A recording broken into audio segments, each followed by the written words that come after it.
Qatar रिहाई मोदी की मध्य पूर्व सफलता की कहानी में एक मील का पत्थर है।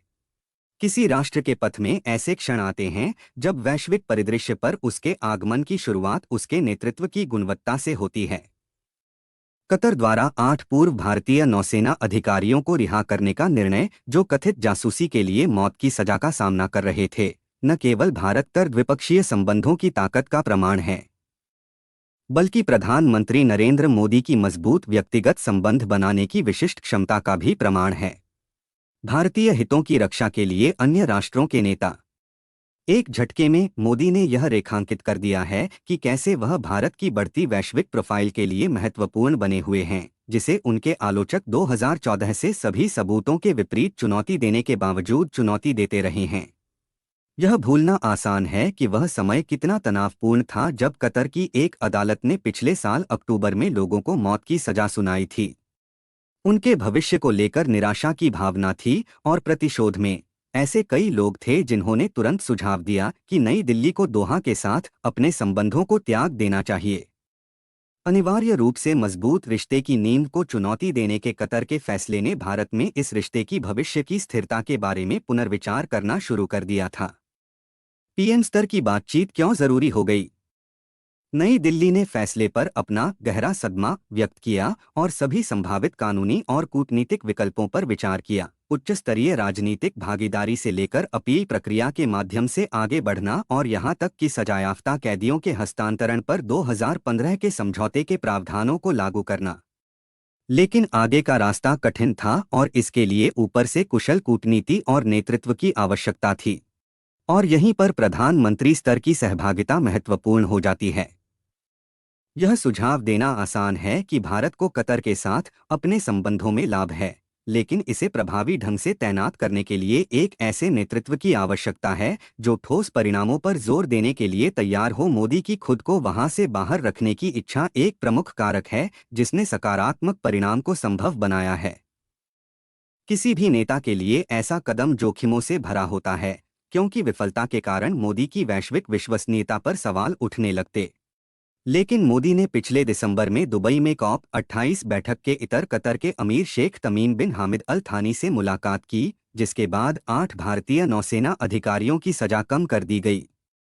यह इस बात का संकेत था कि चीजें सही दिशा में आगे बढ़ रही थीं। और फिर पिछले हफ्ते भारत और कतर ने एक बड़े समझौते पर हस्ताक्षर किए, जो 2048 के अंत तक भारत को कतरी तरलीकृत प्राकृतिक गैस के निर्यात को सुरक्षित करेगा। यह 25 साल के समझौते पर आधारित है जो 2028 में समाप्त होने वाला था। अच्छे संबंध भारत और कतर दोनों के लिए महत्वपूर्ण हैं। भारत और कतर के बीच मजबूत आर्थिक संबंध हैं। खाड़ी देश भारत को तरलीकृत प्राकृतिक गैस का सबसे बड़ा आपूर्तिकर्ता है, जो इसके एलएनजी आयात का 50% से अधिक के लिए जिम्मेदार है। इसके अलावा लगभग 8,40,000 भारतीय प्रवासी कतर की श्रम शक्ति का भरण पोषण करते हैं। कतर के लिए भारत जैसी उभरती आर्थिक शक्ति के साथ मजबूत संबंध बनाना एक प्राथमिकता रही है, क्योंकि वह अपने बाहरी संबंधों में विविधता चाहता है, जबकि नई दिल्ली के लिए यह एक खाड़ी देश के साथ अपनी साझेदारी को मजबूत करने के बारे में है, जो क्षेत्र में अपने वजन से ऊपर है। और इसके बाद में यही कारण है कि जब कतर अलग थलग पड़ गया और 2017 से 2021 में सऊदी के नेतृत्व वाली नाकेबंदी की मार झेल रहा था, तब भारत ने दोहा के साथ अपनी आर्थिक भागीदारी जारी रखी। यह वह साझेदारी थी जिस पर भारतीय नौसेना के दिग्गजों के खिलाफ कार्रवाई से उत्पन्न कूटनीतिक चुनौती के बाद भारत में कई लोगों ने सवाल उठाना शुरू कर दिया था। मोदी कतरियों और भारतीयों दोनों को यह याद दिलाकर इस महत्वपूर्ण रिश्ते को बचाने में कामयाब रहे हैं कि उनकी साझेदारी की पवित्रता को बनाए रखने में मूल्य है। कतर का फैसला उस दिन आया जब मोदी अबू धाबी में पहले हिंदू मंदिर का उद्घाटन करने के लिए संयुक्त अरब अमीरात की अपनी 2 दिवसीय यात्रा पर जा रहे थे, जिससे यह पता चलता है कि मध्य पूर्व में भारत की भागीदारी को आकार देने में उनका नेतृत्व कितना परिवर्तनकारी रहा है। मोदी सरकार के लिए एक सफलता की कहानी। यह क्षेत्र पिछले दशक में मोदी सरकार की विदेश नीति की सबसे बड़ी सफलता की कहानियों में से एक रहा है।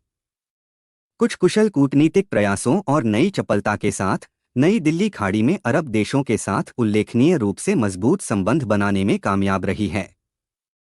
केवल ऊर्जा संबंधों और प्रवासी संबंधों से परे देखते हुए इस क्षेत्र के प्रति भारतीय दृष्टिकोण ने एक रणनीतिक चरित्र ग्रहण कर लिया है, जो केवल द्विपक्षीय के बजाय एक व्यापक क्षेत्रीय नीति प्रतिक्रिया के लिए रास्ता बना रहा है। जैसा कि उस I2U2 भारत, इजराइल, संयुक्त अरब अमीरात और के उद्भव में परिलक्षित होता है। यूएस लघुपक्षीय।